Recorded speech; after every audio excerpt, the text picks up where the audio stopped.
Hello and welcome to my channel. My name is Gene Curl, and as many of you know, I run the Recovering Faith podcast. And as anyone who's listened to the podcast or read my blog knows, that I was a member of the Church of Jesus Christ of Latter-day Saints, also known as the Mormons, for over 10 years. And before I go into why I left the LDS Church, or as the Saints as they call themselves, I want to briefly go into why I joined the church in the first place. And this is, if you want to know more about this, I'll leave a link to the blog episode or the podcast episode that's about this. But extremely briefly, the reason I joined the church is because my father was a pastor and he was not a very nice man. And so partially despite my father, I wanted to join the church because he was so against it. But also I didn't want anything to do with my father or anything that was like him. So the LDS church was far and away from it. Other reason is people were extremely nice to me, and they convinced me that it was just another Christian church. And I didn't know any of the more far out there doctrine until after I joined. And there was this girl that I knew that I had quite a thing for, and she was part of the reason as well. Talked about the church a bit, and one day she invited me to church, and I had told her that I had heard that Mormons worship Joseph Smith and thought he was a god. And she assured me that they did not worship Joseph Smith and did not think he was a god, and that they only worshipped Jesus Christ. And so that sounded Christian to me, so I decided to go. And long story short, I joined the church. I served a 2-year mission. I did the best that I could on my mission. My goal for my mission was to exceed the commitment required. And both before my mission, during my mission, and after my mission, I would have been what was commonly referred to as pre-priesthood. However, it would not be unfair to say that I was a judgmental and self-righteous jerk. And the reason for that is, and I think the reason so many people in the church are self-righteous and judgmental, is because the church puts such an emphasis on works, and that we're saved by these works, and so you're trying to do everything you can and follow every single rule so that you can be saved. But with that, I'm going to go into why I left the church. As I said before, when I first joined the church, I didn't have I didn't know that they weren't anything else other than a regular Christian church. I thought they were just a little bit different, but a Christian church. The first real doubts I had about the church was after I had just been a member of the church for a few months. And I went to visit some of my family in the Midwest, and at this time I lived in Idaho. And they'd started telling me some things about the church that I was not aware of. And I didn't think these things were true. And when I went back to Idaho, when I went back home and asked my church leaders about them, they had explanations for them and easily explained them away. But when I first had my very first serious doubts about the church is when I went to the missionary training center on my mission. And I was given a book, the Missionary Gospel Study Program. And one of the things that really, a couple of things that really rocked my faith a bit was when it talks about prophets, it says that he alone has the right to receive revelations for the church, or to give authoritative interpretations of the scriptures, or to change in any way the existing doctrines of the church, up to and including the scriptures. And I was thinking, well, a prophet, I didn't think that sounded right, that a prophet would be able to change anything, including the scriptures. And then on the same page, when it talks about Joseph Smith, it says, Joseph Smith holds the keys of this last dispensation and is now engaging behind the veil in the great work of these last days. no man or woman in this dispensation will ever enter into the celestial kingdom of God without the consent of Joseph Smith. He holds the keys of that kingdom for the last dispensation, the keys to rule in the spirit world, and he rules there triumphantly. He was foreordained in eternity and to preside over this last dispensation. Joseph Smith, the prophet and seer of the Lord, has done more, save Jesus only, for the salvation of men in this world than any other man that has ever lived in it. And with this, I realized that what I was told before I joined the church, that the church does not look at Joseph Smith as a God, that was a lie. That even though this lady, this young lady that told me that, might not have known that the church believes it, I kind of sensed that she did, though. But at any rate, that the church does hold Joseph Smith to be a God. Maybe not he's still in their hierarchy below the God they pray to, but he's still a God, and they worship him as a God, and that bothered me. And I tried to come to terms with that, but I thought I was too far in to turn back, and so I went ahead and served my mission. On my mission was the next time I had a big crisis of faith, and it was because I was reading the Joseph Smith history and the Pearl of Great Price. And while I had read this before, I didn't notice the contradiction. But now I noticed it. In verse 10, he says, "In the midst of this war of words and tumult of opinions, I often said to myself, what is to be done? Who of all these parties are right, or are they all wrong together? If any of them be right, which is it, and how shall I know it?" So the important part to notice there is he says, I often said to myself, what is to be done? Who are these parties are right, or are they all wrong together?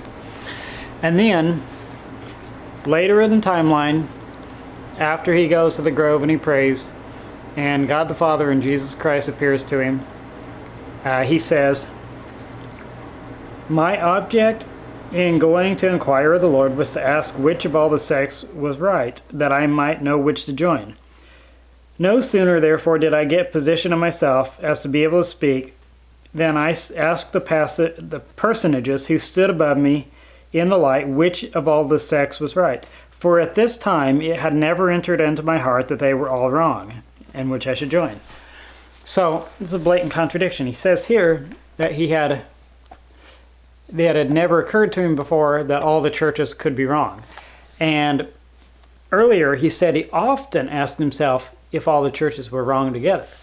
And so that bothered me. And then it occurred to me that the book of Jacob in the Book of Mormon and Doctrine and Covenants disagrees on polygamy.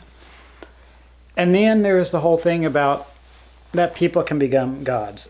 I kind of knew the doctrine, but I didn't actually really, I don't think I ever believed people could be gods, and I certainly never wanted to be a god. We had this discussion on my mission, and I said I didn't want to be a god. And one of the other missionaries said, "Well, that's fine. When I'm a god, I'll make sure that you come to my planet and that you have to serve me." And I told him, "Nope, that's not the way it works. I'm only going to serve the one God. I'm never going to serve you." But that was one of the things that bothered me. And then another big thing is that I discovered that these two books are not the same. They're supposed to be, but they're not.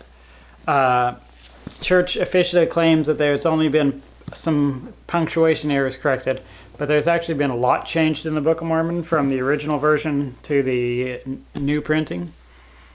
One of the ones that you should notice right away is that in the original, it says that Joseph Smith is the author and proprietor, and in the current printing, it says that it's translated by Joseph Smith. So that's a pretty significant difference. But there's also things changed, such as names change, and then there's places where it would say that when people are righteous, that they would be white and delightsome, and the newer version changed it to pure and delightsome. That bothered me. Another thing, actually, before my mission that bothered me is when the first time I went to the temple. It seemed to me like I was in a cult, and I even said so to myself, but immediately scalded myself for it because I thought that I had sinned by saying that I was in a cult. And I talked to my bishop and my stake president about it, and they said, well, the temple seems strange to a lot of people the first time they go, and the more times you go to the temple, the more you'll know it's of God. And so I went to the temple every chance I got before I went on my mission, and it seemed strange every time. Well, when I got back from my mission and went to the temple again, I realized that some things had changed. And that bothered me greatly because I remembered from reading some church history and some priesthood manuals and different things that Joseph Smith had taught that none of the priesthood ordinances, none of the ordinances that bring salvation should ever change. Which would obviously include the temple. I said that they should never change, and the temple changed a lot. I found out that the temple had changed a lot before I ever went to it, but from the time I started, before I left on my mission to the time I came back on my mission, the temple had changed quite a bit. And that bothered me a lot. Other thing that really bothered me is everybody knows that Brigham Young had a lot of wives, but everybody at this point denied Joseph Smith had more than one wife. They said that Emma was his only wife. Even my stake president and my bishop told me that. And when I was out on my mission, people would tell me that Joseph Smith had a lot of wives, and I didn't believe them. In fact, I'd argue with them. I'd tell them Joseph Smith only had the one wife. Well, after my mission, I decided to see why so many people believed that. And I did some investigation, and I found out that Joseph Smith actually did have a lot of wives. At the time, everybody I knew in leadership of the church still denied it. Since sometime after I left the church, in 2013, the church came out with the essay series, and one of the things that they talked about in the essay series is the polygamy in the Nauvoo era, and they talked about Joseph Smith having a lot of wives. They admitted that he had several wives that were children, 14, and they also admitted that he was married to several women who had living husbands, and that he also married a mother and her daughter, which is something that was specifically prohibited in the Bible. And he had married sisters, which is also something specifically prohibited in the Bible. And so that bothered me quite a bit. Another thing that caused me to have a lot of doubts was my patriarchal blessing. I was told that it would be an extremely spiritual experience. It would give me all kinds of guidance for my life, but it was extremely vague, and it had all the authority of a horoscope in the newspapers or a fortune cookie. So vague that it could have been talking about anybody, and the things that was specific on never came to pass. And the only things that he really talked about specifically were things that we had actually discussed before he gave me the blessing. And I didn't think that sounded very inspired. And I prayed about it a lot, and I did a lot of research, but my patriarchal blessing was a constant source of doubt. One of the really big things that caused me to have doubts is the fact that we're always taught not to question church leaders, and taught that even if it was officially taught, forget which thing is Richard G. Scott, but I could be wrong, that we should never question the church leader or say anything bad about them, even if the criticism is true, and that we should never ask questions about the church. The deep doctrine would lead you astray. But I always thought that if the church were true, or if the leaders were what they said, that they would stand up the question. I mean, if I make something for somebody in a chair and I tell them that it'll hold their weight, I'm not afraid of them sitting down on it and checking it. In fact, I encourage them to do so. But the church is always telling people not to check anything out, just to read what you're suggested to read in Sunday school, and nothing else, not even from the Journal of Discourses or any other official church sources. And that bothered me. And what really bothered me too is when I started asking questions. I had a lot of questions that I wasn't trying to cause trouble. I just wanted to know what was going on, and I needed to know. So I'd ask my bishop, and he didn't know, so he told me to ask my stake president. And I asked my stake president, And one of the questions was, I said, is it true doctrine that, or does the church actually believe that God used to be a man? And my stake president said, yes, that's true doctrine. And I said, and does believe that we can become a God someday? And he said, yes. And I said, well, by that logic, if God used to have a God and we become a God the same way he did, then logically that would mean that God has a God. And my stake president said, yeah, that follows. I guess that's true. And I said, so my question is, why aren't we worshiping the ultimate God instead of worshiping a lower God or a demigod? And my stake president had apparently never thought of that before, and he thought about it for a minute, and he said, you know what, Brother Curl? I don't know. I don't have an answer to that question. But if you keep asking questions like this, I'm going to be forced to excommunicate you. And that really hit me hard. I thought, just for asking questions, I wasn't trying to cause any trouble. So I wound up going inactive for quite a long time, and then I came back for a short while and then found more things about the church that caused me to doubt, especially when I started reading the Journal of Discourses. And then, and so a lot of the reasons why I left is how I was treated for asking questions. And also, too, a lot of the things that caused me to have doubts about the church, too, is the whole guilt thing. Like the church, where Christianity teaches that we are saved by grace and that nothing we can do can save us, that we're only saved by the grace of God. But the LDS church teaches that we are saved by grace after all we can do. And so therefore, we have to earn it. But we're not just trying to be saved. We don't have to just be good enough to be saved. We have to strive to be so good that we can someday become a God. And these standards are impossible to live up to. And so knowing that we fall short causes us to have a lot of guilt and shame. And that was something that bothered me a lot as well. And so those are some of my reasons for leaving the church. I think the last Sunday that I ever went to church, the Elders Quorum president was talking to me, and he said, I told him that I was going to quit going to church, and he said that I haven't given it enough time and that I should have had a testimony. And backtracking a little bit, so that's another extremely big thing. I never did have a spiritual witness that the church was true. Everybody told me, oh, well, you'll get a spiritual witness, and I never did. But I wound up joining the church anyway. And then people told me, well, you never did get a spiritual witness because you already knew the church was true, and that's why you didn't get the spiritual witness. But I started thinking, well, why am I the only one that didn't get a spiritual witness? I'd like to have a spiritual witness so I know, but I never did.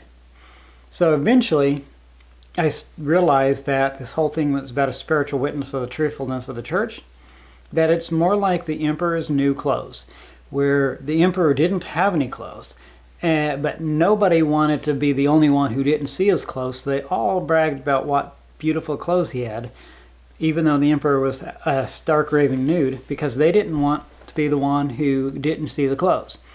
And I think that's the way it is with the testimony, that nobody realizes that they're the only one that's faking it. They think that everybody else is telling the truth, that they have a spiritual witness of the truth of the church, and that's what they're sharing. But deep down, they know that they don't have it, but they think everybody else does. And everybody's in the same boat. And I think that's why the church strives that a testimony is gained in the bearing of it. So basically, if you fake it long enough, you'll believe it. Or if you lie to yourself long enough, you'll believe that it's true. That somehow didn't work for me. I bore my testimony every chance I get, and I never did have any spiritual witness. So back to the Elders Quorum president. He said, well, you just didn't give enough time, and you didn't read and pray enough. And I reminded him that I had read the Book of Mormon and the other standard works more times in 10 years than most people who have been in the church their entire life and lives to be 100 ever reads it. I mean, I had read the Book of Mormon 27 times on my mission alone. So and I prayed about it, and I never did get a spiritual witness. And the Elders Quorum president, he worked with investments. And I asked him, said, well, let me put this in a way you can understand. So imagine that you had something you were investing in, and you invested in this thing heavily for a long time, and you never saw any return on your investments or any indication that you would have return. How long would you keep investing in this? Would you invest in it for a year, 5 years, 10 years? And he said, oh no, I wouldn't invest in it for more than a couple of years before I cut my losses. And I said, well, that's where I'm at. I have been heavily investing my time, my money, my everything into this church for more than 10 years, and I have not had a return on my investment, and I have not had a spiritual witness, and I have not had any indication that anything the church says is true. And in fact, I've been found evidence to the contrary. So I'm going to cut my losses at this point and go. And so that's basically my brief story of how I wound up in and out of the church. When I first left the church, I was extremely bitter against the church, and then for a long time I was actually bitter against God, and then partially because the church teaches that if they're not true, then no church can be true, because they're the only church that has a possibility of being true. So I completely lost my faith for a few years, became an atheist, before God found me. And then I became a born-again Christian.